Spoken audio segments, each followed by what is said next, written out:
What's up guys, welcome back to my channel.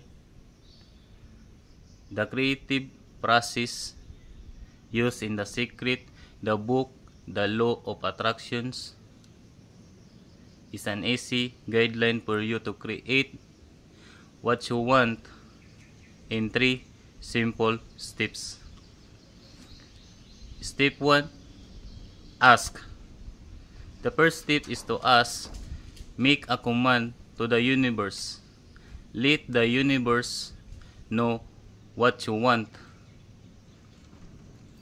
and the universe responds to your thoughts. Step 2 is believe.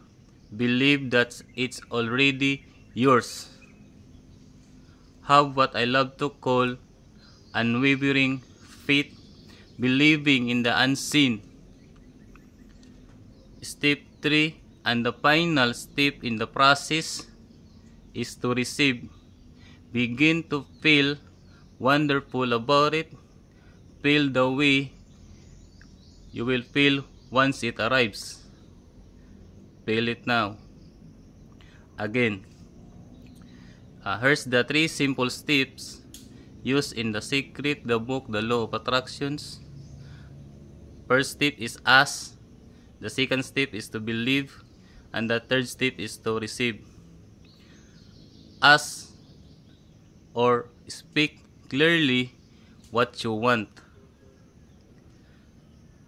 and believe or act that it's already yours. And step 3, receive. Begin to feel what's wonderful about it. Feel it now. So that's it guys. Have a nice day. Bye.